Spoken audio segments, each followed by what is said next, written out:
A small research team investigates the popular belief that yawning cools the brain, setting up a controlled, real-world experiment.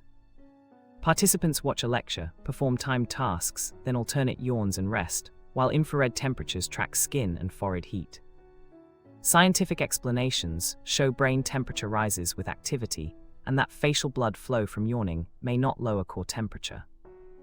Data from thermometers and tests are presented alongside references, and the team explains variability and limits of the method.